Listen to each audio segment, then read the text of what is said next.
आज हम ज्योतिबा फूले की गुलामगिरी की अपनी बात समझें। 3 महापुरुषों को नव महाराष्ट्र का शिल्पकार कहा जाता है, जिनके नाम हैं महात्मा ज्योतिबा फूले, राजऋषि साहू महाराज तथा डॉक्टर बी.आर. अम्बेडकर, बाबा साहब अम्बेडकर।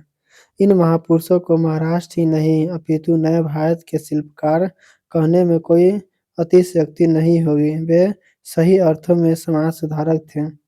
उनके कल्याणकारी कार्य तथा विज्ञानवादी विचार मानवता का चिरकाल मार्गदर्शन करते रहेंगे। इस देश में व्याप्त वर्ण व्यवस्था व जाति व्यवस्था ने सामाजिक जीवन के ताने-बाने को छिन्न-भिन्न कर दिया है। समस्त समाज जाति-जाति के खेमों में विभक्त है, जिसके कारण आपस में भाईचारे का अभाव स्पष्ट दिखाई देता है। यह अभाव सच्चे लोकतंत्र के मार्ग में अवरोध है और इसी कारण यह देश राष्ट्र नहीं बन पाया है। सन 1873 में ज्योतिराव फूले ने गुलामगिरी नामक पुस्तक प्रकाशित की थी, जिसे आज 150 वर्ष होने जा रहे हैं।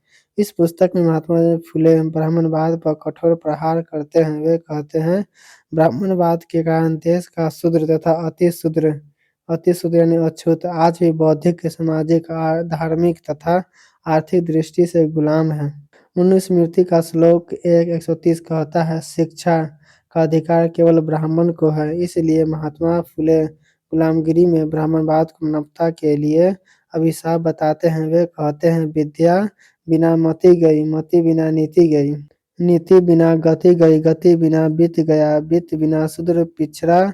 इतना अनर्थ अकेली अविद्या ने किया। वे अभी भी कहते हैं कि अंग्रेजों के आने से शूद्रों, अतिशूद्रों के लिए शिक्षा के दरवाजे खुले हुए हैं।